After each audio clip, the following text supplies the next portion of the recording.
Welcome back to Hannity. So as we reported last night, the Hill's John Solomon out with another huge, massive bombshell story on the FBI's investigation into Hillary Clinton's private email server. According to this report, Deputy FBI Director Andrew McCabe, he issued an email declaring that the Clinton investigation has been given a, quote, special status and would be handled by a small team of high-ranking FBI officials. And there's more tonight on the Russian bribery case. Reuters now has released the name of the FBI informant, the one that had the NDA lifted. John is also reporting that tonight the Democratic senator from the state of California, Dianne Feinstein, wants to speak with him. Joining us now, the Hill's John Solomon, along with investigative reporter Sarah Carter.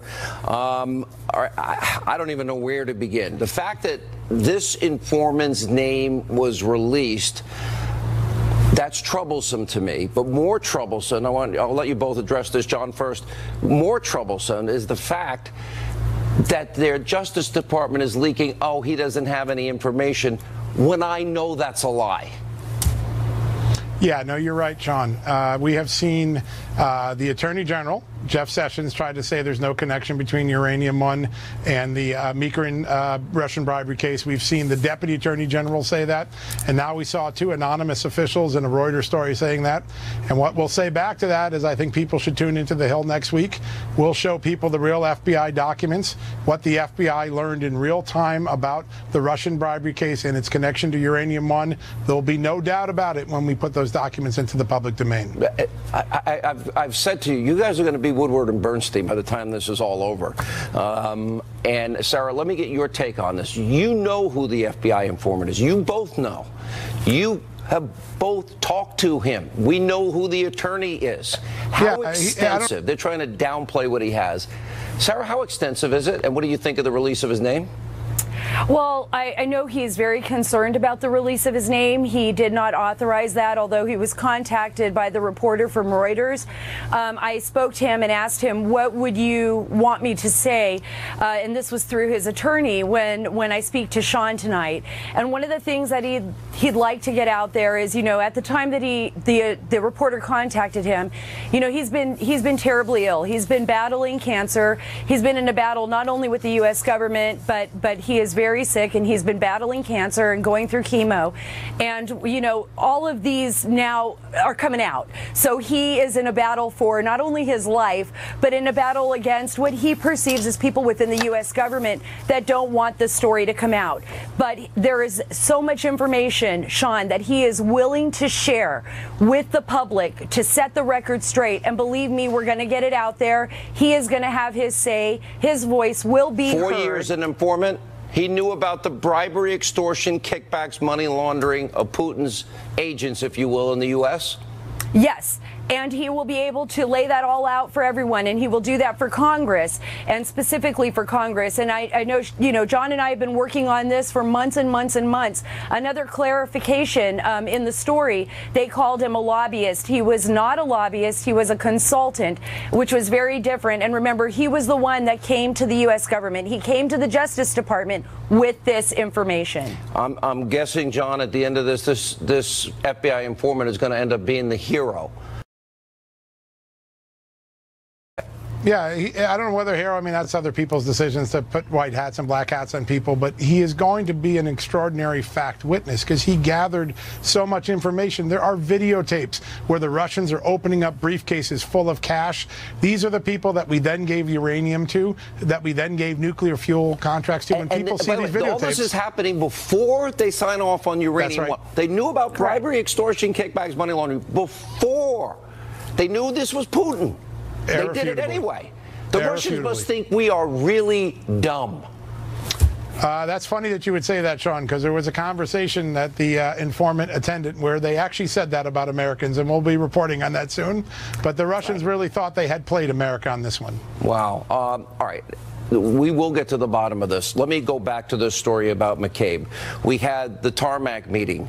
We had, Sarah, it's not an investigation, it's a matter. We had the exoneration letters written beforehand. Now Andrew McCabe had given a special status. Is that equal justice under the law, Sarah? Special status? Do I get special status when they're investigating me? No, we don't. And according to FBI law enforcement officials who were involved in the investigation, that is something that they were so concerned about. You know, a lot of these FBI agents had reported this, and they are reporting this. So this is something that's very important. There was no special status for other people, but there was special status for Hillary Clinton. And we can see progressively by all the evidence what former Director James Comey did and how he changed things. Gross negligence was removed. So these are a lot of issues that I think Congress as well as the DOJ is looking into. Remember, there is an Inspector General's investigation. So we will see where this will lead. But I can tell you this, Sean, there are FBI agents out there that truly believed there was no equal justice here. Thank God for those good few. John, don't think you slipped it past me with me not catching it, that you talked about next week and you talked about Monday, and don't think you're getting off this show without me asking you specifically where you're going with this next step, because this is unpeeling the layers of an onion, and I think when we get to the core, it's going to be pretty rotten. Yeah, listen, there are now allegations in the public that this guy didn't have anything to do with Uranium One reporting, and we're going to be able to show that that's simply not true. And you have to ask yourself Reuters was wrong why today. That the Justice Department leak was wrong? Well, what the lawyers are quoted as saying, that they don't think there's any connection to Uranium One and the Meekerin case. We have seen documentation that absolutely refutes that. Sarah? Absolutely. It absolutely refutes that. So stay tuned. Let me go back to the Russian dossier. Sarah, I'll stick with you on this because this is another matter. We went over the email servers. I think that will still come back into play. But on the Russian dossier, we know that Hillary bought and paid for this with Michael Steele, and we know that it was false, and we know it was salacious, and yet they ran with it to influence an election. Here's my question.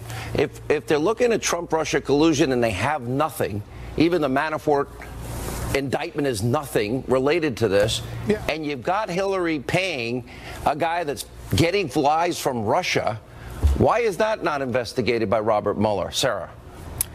Who knows? I mean, I don't know. Maybe he is. We would hope that he would be. I mean, this is expansive investigation, right?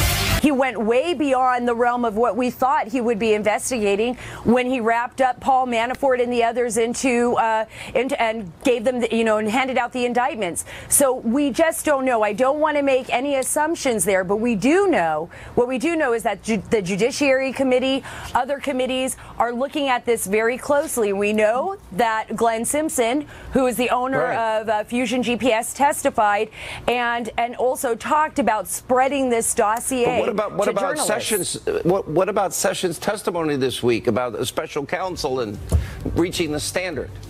Well, I can only hope that Sessions stands by his word, that the Attorney General stands by his word, and that he moves forward with that. All right, guys, we're looking forward to that report on Monday. Thank you both for being with us. You are going to see the most insane, ridiculous fake news by liberal CNN. You don't want to miss it. Next. All right, welcome back to Hannity. Before we go tonight, we wanted to share something with you. On this show, we've repeatedly exposed fake news, liberal CNN's ridiculous coverage of President Trump. Tuesday night, they put